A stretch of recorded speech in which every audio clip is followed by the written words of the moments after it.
that small talk has nothing to do with the size of the topic being discussed, but whether if what you're saying is adapted to the situation.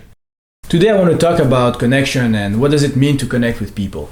Because sometimes you leave your house to meet people, maybe you just go out, you go to an event, you go to the park, and then when you have someone in front of you, you feel hesitant. You're not sure what to say, or you fall into some small talk. Small talk, little talk, chit chat, useless. Towards the end of my college years, I was sick of small talk. I felt that so many discussions were about things I couldn't care less about, but at the same time, I wasn't really sure what else to talk about. At the time, I thought that what I needed was to get into better and deeper conversations. So what I would try to do was to either talk about topics that I was really interested in, or get into more personal conversation to sort of cut through the bullshit and get to the real stuff. But after a while, I concluded two things. The first thing is that deep conversations can also be boring.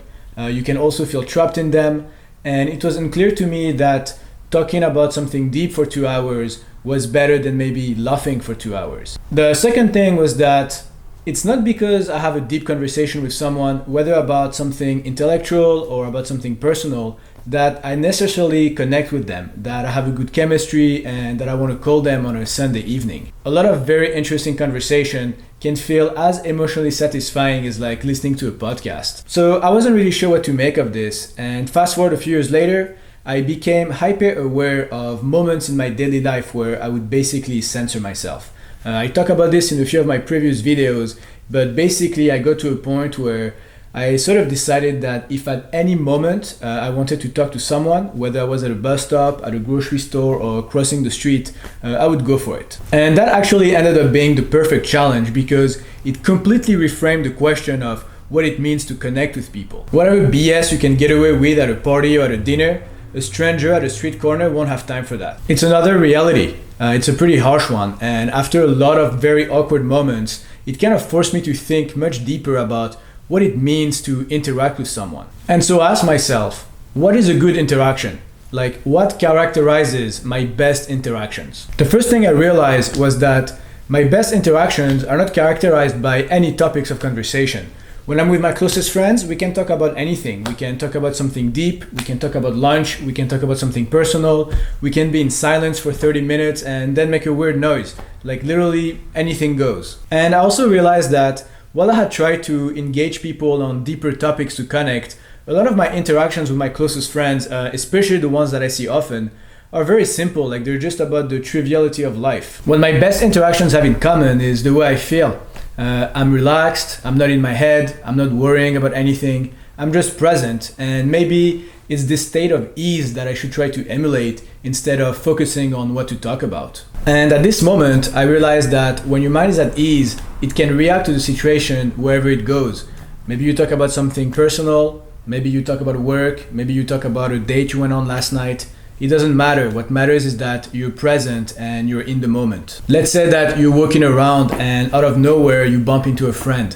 You're not even going to think about what to say, yet something's going to come up. And that's the crucial part. Something just comes up, right? I mean, we don't choose our thoughts, they kind of just come to us. And from that moment, I decided that I was going to stop worrying about what to talk about, and that I was going to experiment with the belief that if I was relaxed enough, everything else would just take care of itself. I would do my best to be relaxed, to approach people as friends, and expect the best. Talk to them with the same energy as if I knew for a fact that we would get along. And it's much easier said than done, but it definitely broadened my perspectives. I used to think that small talk was about the size of the topic. Where do you live? What do you do? Have you seen the game last night? Which is why I initially tried to ask better and deeper questions. Despite its name, I realized that small talk has nothing to do with the size of the topic being discussed, but whether if what you're saying is adapted to the situation.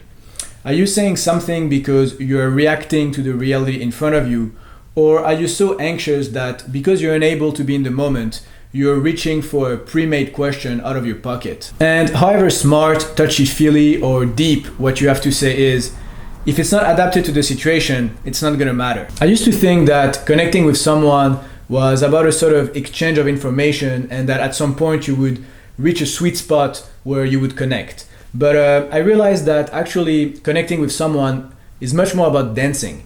And whatever music is playing, what's important is that you're in rhythm. The reason I was looking for better things to say, to sort of strategize about my interactions, was that I was just too anxious to just go with the flow.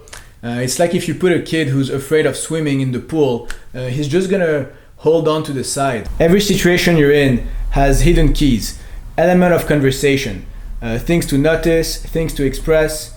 But if you're too anxious and you're stuck in your head, you'll never notice them. From there, the next question is really, why am I anxious? And I think that this is the ultimate topic of this channel, which is, what are the stories and narratives that prevents us from interacting with anyone with the same ease we have when we're just with our friends? I think that there are many stories at play here.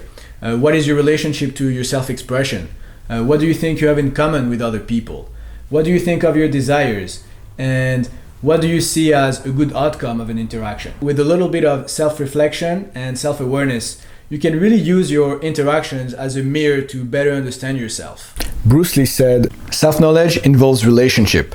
To know oneself is to study oneself in action with another person. Relationship is a process of self-evaluation and self-revelation. Relationship is the mirror in which you discover yourself. To be is to be related." In the last 5 years, since I basically decided that I was going to stop censoring myself, I've talked to maybe hundreds, if not over 1,000 strangers. And despite my best effort to connect with everyone, it really broadened my perspectives on outcome. I think that people fall into a spectrum. On one extreme, there is people that you meet them and very quickly it feels as though you were raised together. And on the other extreme of the spectrum, there's people that maybe you can see every day for 3 years at work and you don't even want to grab coffee with them. As much as being relaxed is sort of a prerequisite to connect, it's also important to realize that it's not automatic. The way I look at it is kind of like if I have a key and I try to open a door. If the door opened, that's great. If it doesn't open, then it's fine. Maybe it's just the wrong door. At the end of the day, I think it's important to realize that interacting with people is first and foremost about expressing yourself.